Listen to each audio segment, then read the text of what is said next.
Hey guys, it's Mark, and 9.13 is out. Really excited about this since they announced it. The Czech line is in game. Pretty stoked. So let's get right down to it. What do you say?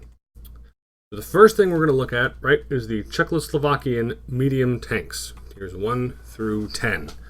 Now, at some point, I will go into greater depth as I learn these tanks, but for the moment, I'll say this. I'm very excited about actually the Tier 7, the T-34/100. I think it'll be a fairly decent medium tank. We'll see how it performs compared to tanks like the T-43 or the Comet. It should have much higher alpha. It's got a 175, 250, 100mm gun, which I think is something the T-34 needed. However, it does have T-34 armor, and it might be slow.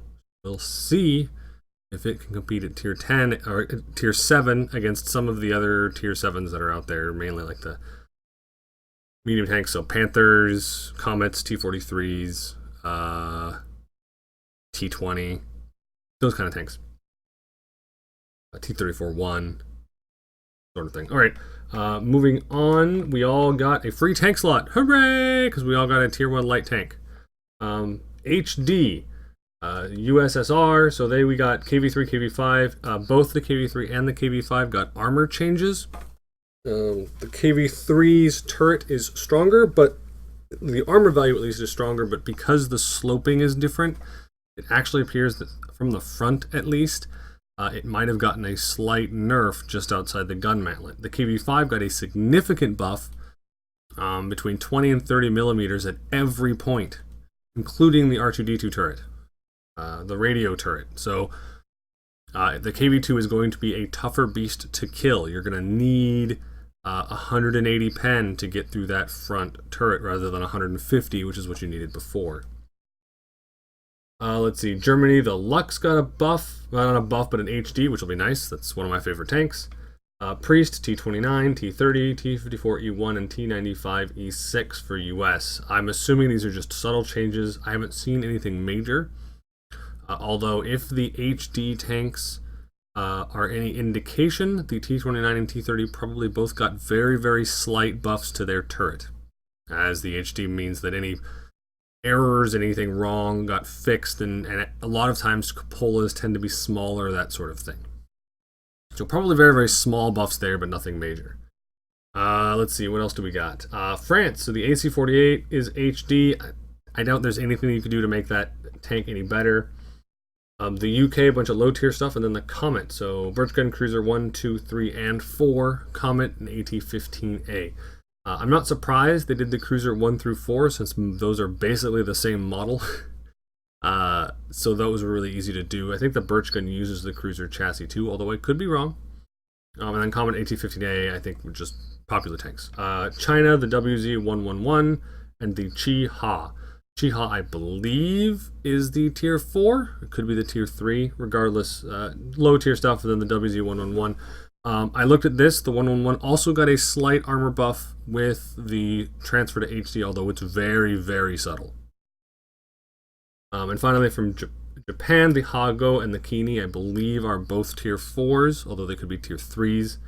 The HD is fine. All right. Improved visual models on the OI Experimental, the OI, and the ONI. So this should be fine. I don't see anything wrong with this. Probably just minor adjustments, something out of place, things like that. Fixed some visual model issues, which is fine. Reworked textures of track marks for all surfaces, which is nice if you have your settings up to maximum. Having better track marks is nice. And rebalance / improved the characteristics of 32 vehicles, which we will cover later, but it's a big list. Some of the tanks I think really deserved it. Other tanks, they're just trying to fit them in.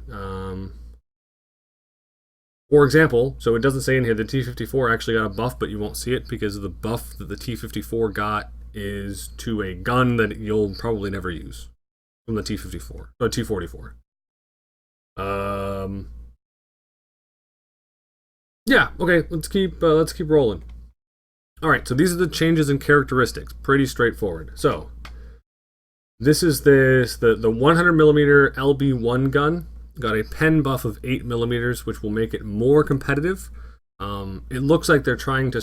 My suspicion here is they are trying to streamline their distance for tanks. So when they first introduced a lot of these things, they just went with 175, because that was the penetration at whatever distance they had. And as they do additional research, they figure out that maybe first of all they figure out that the gun isn't quite strong enough for the game, so it needs a buff.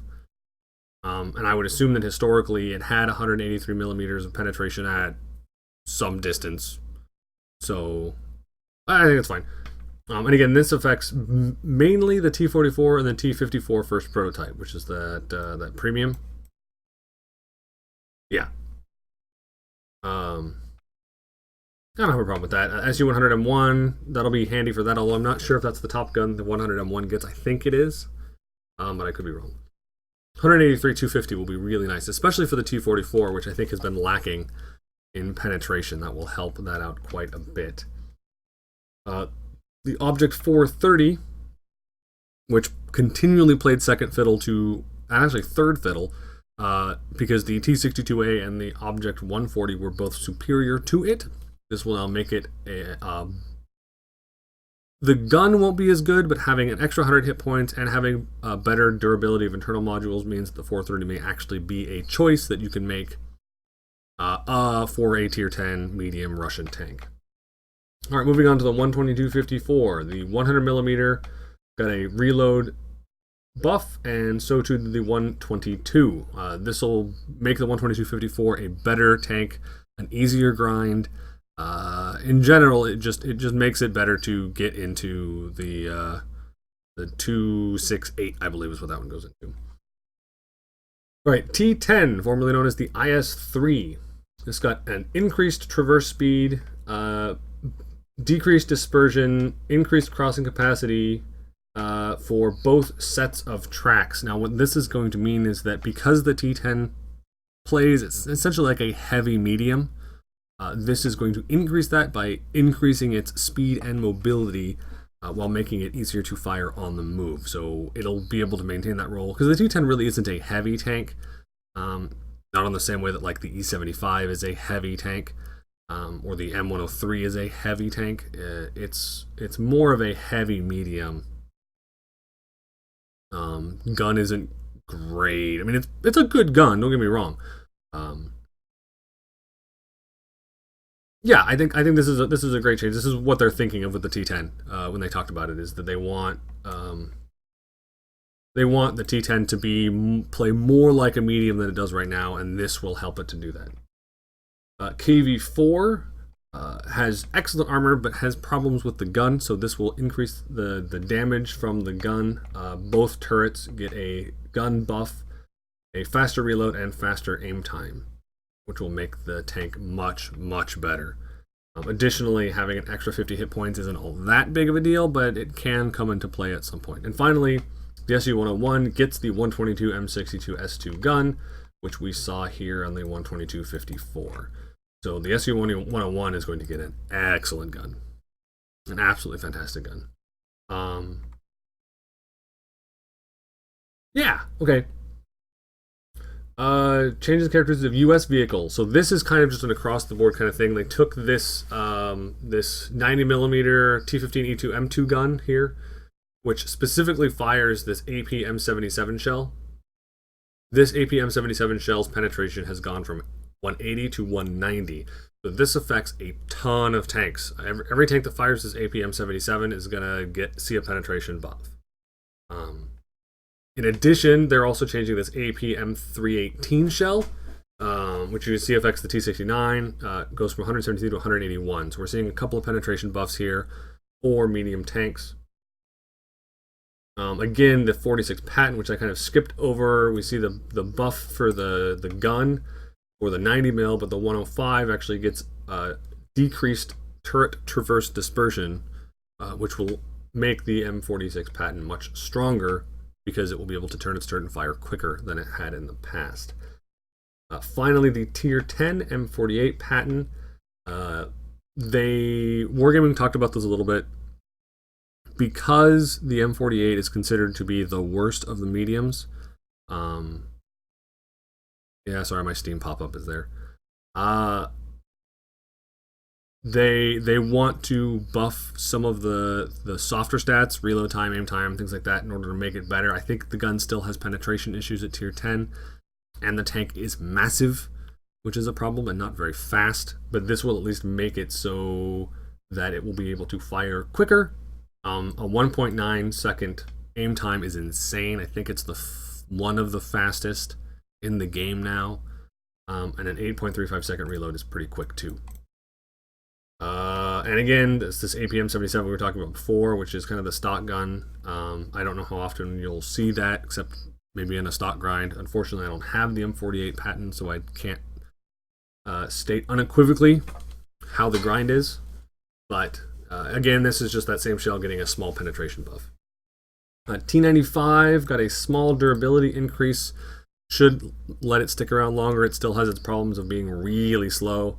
Durability of the engine is increased by 20%, which is good because it's already slow, and then once you have a damaged engine, you're basically a stationary pillbox.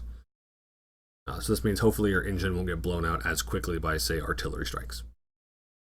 T28 seems the same thing. We'll actually see this in a couple other tanks down below. I think you can spot the Ferdinand. The T28 got a massive hit point increase for tier 8. This is going to make it much, much tougher to kill. Not necessarily the armor is better, but having that extra 350 hit points is going to... That's basically an extra shell that you're going to have to shoot at it at tier 8. Which is a big deal. And again, durability of the same engine, as you can see here, right? It's the Ford, and the Ford, and the Ford. So all these tanks all use the same engine, and the durability was buffed by 20%, just because they have to buff it across the board. It's really the only reason the T28 prototype is in here, is because it uses the same motor. So it kind of gets affected by the T28, or the T28 and the T92 buff. All right, German vehicles. The Ferdinand, everyone's favorite German tank destroyer tier 8, maybe? I don't know. I know that all the guys I talk to prefer the Ferdinand over the Jagdpanzer II, but that's something we can talk about maybe in a podcast. Reload time, 0.3 seconds, not huge. It's a little bit. It is something. It's just a little bit. Durability, though, 300 hit points. That's a big deal. Again, this is the same reason as the T28, which is that tier 8 tank destroyers don't quite have enough hit points to, at least for the ones that are heavier, slower, worse camo, that kind of thing. This gives them extra durability, which means they'll be able to stick around longer, take more hits, and hopefully do more damage because of it. Leopard Prototype A, small 50-point increase in durability. So suspension, both tracks see a decrease in dispersion on hull traverse, which is good. This is kind of a nice. It's a little buff, but it's a good buff. Additionally, the aim time and reload time. Reload time got a big boost. 0.8 seconds is massive for the 105. Aim time going to 2.1, which is good. It's going to make this a lot better. Dispersion on turret traverse decreased. It's just going to make the tank just that much better to play. It was already a pretty good tier 9 medium. Now it's going to be an excellent tier 9 medium, I think. I don't know. I mean, 0.8 seconds is enough of a change in reload that you should be able to duel better at range. Poke, shoot, retreat. Poke, shoot, retreat. And that'll happen faster. You should not be able to catch other tanks off guard, that kind of thing. Jagdtiger, durability increased from 1800 to 2100. Again, same as we saw before. This is to help tank destroyers be more durable and stick around longer. Tiger 2, for the both 105s, these are the top two guns of the Tiger 2, is seeing better dispersion. This 0.31 on the Tiger 2 is amazing. My friends and I have always really enjoyed the Tiger 2. It's one of my favorite tier 8s, even though it's not considered to be the best. So going from a 3.4 to a 3.1, it just means that this tank is going to have pinpoint accuracy. Shells are going to go exactly where you want them, and that's awesome. VKD, the tank I hate. The 3002D suspension gets increased traverse speed, better crossing capacity on both tracks. Will make the tank faster. The gun is still terrible, but at least it will be more mobile, and hopefully that'll fix some of the issues. I still think that there's a problem with the tank in general. French vehicles now. Air LV39, better crossing capacity, make it a little bit faster on all terrain, and the aim time on the 90 mil is cut by 0.5 seconds, which is a big deal. So on the Air LV39, you have two options for guns. You have the 90 mil, which is a 212, 240, and you have a 105 mil, I think, which is 169, 300, I want to say. It could be off on the penetration, but I know it's a 300 alpha. Normally, because the 90 mil had such a long aim time, you actually wanted the 105. Higher damage, the penetration you could work with at tier 6, and you had better aim time. And reloads are about the same. I think maybe even the reload on the 105 was a little bit shorter, but I can't remember. It's been a while. But this is going to make the 90 mil much more attractive. Plus 212, even though you're only 240 damage, 212 penetration basically means you get to go through everything at tier 6, 7, and 8. For the most part. So I think this is a big change for this. This is really good. All right, the M445 durability buff is all it got. That will help. The tank is paper thin. Can be very strong. Again, it gets the same couple of guns that we talked about at the V39. This is going to make the tank a lot better, I think. All right, 12T, better dispersion. Better cross capacity, just going to make it faster. The same with the 1375.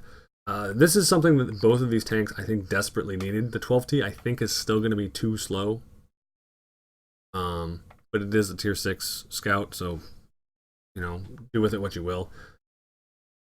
1375 again, this is going to help a lot, I think. Better firing on the move and a little more mobile with this increase in traverse speed. Should help. All right, moving on, the Lorraine 40T.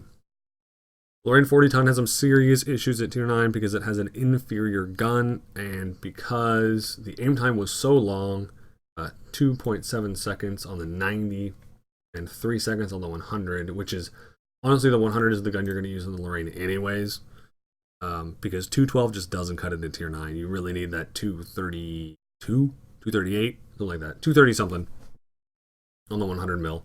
2.5 seconds aim time is going to make this much better, so you'll actually be able to get in, shoot, get out, get in, shoot, get out if you need, and you don't have to worry about a lot of return fire. So hopefully this will help Lorraine survive longer, be a little bit better. I think this is also to help them compete against the new Czech tier 9 and 10s, and you'll see the Bat Czech got a buff as well, because the new Czech tier 9 and 10s are both autoloaders. And according to Wargaming, they are superior to the Lorraine and Batchat in at least damage per minute. I don't know about mobility, though. We'll see how that plays out. Moving on, the Batchat, as we mentioned, same two guns, gets a aim time buff, makes the Batchat a little bit better. The Batchat is already pretty good, primarily because of its low profile and mobility. So this will affect the Batchat less than it will the Lorraine. The Lorraine has a serious issue of being giant. But it's a small buff to the Batchat. Again, I think this is just because they don't want the aim times, right? So you see these are the same guns. They don't want the aim times here to be worse than in the Lorraine. So they kind of were forced to adjust the Batchat because they adjusted the Lorraine. So this is kind of this is a buff. It's a forced buff, I guess is the way I would describe it. Yeah. Same gun, should have the same stats, basically, or better if you go up a tier. Chinese vehicles, the 113, which is the heavy tank. A little bit faster on traverse and on the move, or better dispersion, better crossing capacity. The gun got a 0.9 second reload, which is very, very impressive. A slight decrease in dispersion, though, to offset the reload time, which I think is fair, and the aim time slightly increased. So this is kind of, I don't know. I think this is a, in general, buff for the tank, because the 0.01 dispersion increase isn't going to be that big of a deal, since you're in a 113, you're probably brawling anyways. The reload time will help significantly, though. Going to 6 rounds a minute is going to be big, rather than 5 point whatever that is. And gun depression buffed 2.25 degrees. This is pretty common for a lot of tanks. This was a big issue for a bunch of stuff. You'll see this later in the T-34-3 and -2, I think. Getting this 5 degrees of gun depression is a big deal. The 121, really, really bad gun depression. 3.5 degrees, that's terrible. But it is faster. Crossing capacity on all terrain is increased. And dispersion on turret traverse decreased. So, in general, a buff. I don't think this is enough to make it viable at tier 10. It's still going to be seriously inferior to the Object 140, the T-62A, the Russian mediums that it tries to copy. I think it's got a much better gun, but if you can't use it, then there's no point in having it. WZ-132, better reload time for both turrets. For the basically better reload time for the guns. This will make the 132 a little bit better. It was already pretty good. This is just, in general, buffing a already good tank. 131 will be faster on soft terrain, which is good. Aim time decreased slightly. Reload time decreased a fairly decent amount. And dispersion. So this is a pretty big buff for the 131 as well. The 111 model 14 is getting better dispersion. So what we're seeing here across the board is a lot of these tanks that are struggling, or maybe not as good as their other counterparts in other trees. We're seeing that by decreasing the dispersion on hull traverse or turret traverse, that's actually going to make the time between recognizing your target and shooting your target shorter. And that, in general, turns into a buff for the tank. Now, bad players won't necessarily be able to make that work, in part because maybe they have bad crews, or maybe they just don't have the awareness or the aim time or anything like that. But this is a big deal for good players who are able to make this. Small changes in dispersion means the aim time in general comes down. If the aim time comes down, then you can fire your shots quicker, and so better players will be able to take more advantage of these small changes. It's very subtle. It's not obvious. It's not like a straight reload or a direct aim time. This is more of just how the tank plays, and in this case, these small buffs I think are going to maybe nudging it in the right direction. These aren't big changes. I like these smaller adjustments to try and figure out exactly where the tank should fit and how it should play, and try to get that win ratio right at 50%. Or average, for average players. Good players, obviously, it'll be higher, and bad players will be worse, but you want kind of average win rate to average at about 50%. T-34-2 and -3, so this is the Tier 8 and the Tier 8 Premium. The Tier 8 regular got a buff to aim time on both guns, and the depression angle buffed to 5 degrees, which is a big deal. And again, the 34-3, 5 degrees. 3 degrees is terrible. That's basically you don't get to look over any hills ever. 5 degrees is you might be able to look over a hill at some point. So it's good to see 5 degrees. It's going to make both of these tanks much better, and this was kind of something that they were lacking. Honestly, this brings the 34-3 into a potential, this might be a tank you want to pick up now as a premium. Especially if you're in the Chinese line and you're trying to grind at crew trainers, whatever else. This is now becoming a reasonable replacement for the Type 59. Especially getting a gun depression of 5 degrees. One of the big problems with this tank early on was that it had terrible, terrible gun depression. 5 degrees now sort of fixes that issue. And the 59 patent, this uses that same gun that we mentioned earlier. So this is going to see a penetration buff of 173 to 190. Now, what's really interesting is the 59 patent APM 318 shell goes to 190. But if we scroll back up to the US tree, once we get there, you'll notice that for the T69 and 95E2, the 318 shell only goes to 181.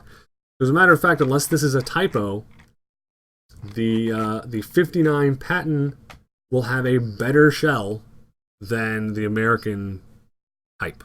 So the same American shell will be better in China, which is weird. Okay, finally, Japanese vehicles, the Chiri gets a slight buff. Durability of internal modules increased by 50%. I don't think it's going to fix the fact that the Chiri is still not great. It has serious penetration issues.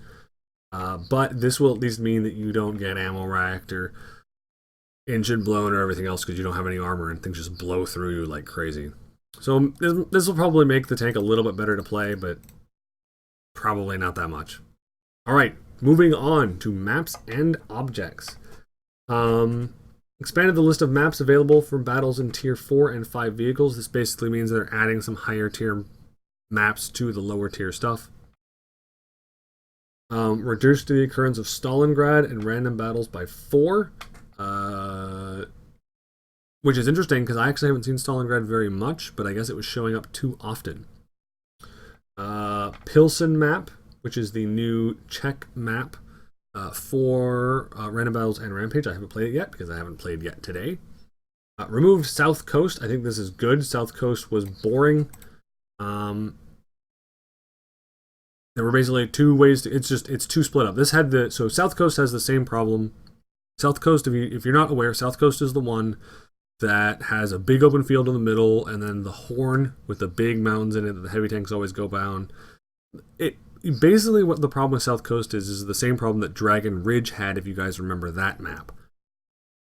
Which is that because the terrain is so tall and so line of sight blocking, that you basically end up with these very common lines of battle that really don't progress ever, and until someone screws up, basically.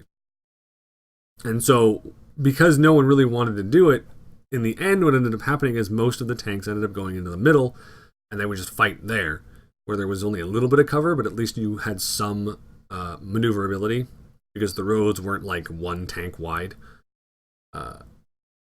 And so it was just this melee of who could outspot who. That was basically it. Whoever had the higher spotting distance won. So I'm not surprised they got rid of that. I don't think there's any way to fix it. I think it's just gotta go, and we'll get Pilsen instead, and hopefully Pilsen is good. Fix the issue with objects suspended in the air on Serene Coast. I never saw this, but that's good.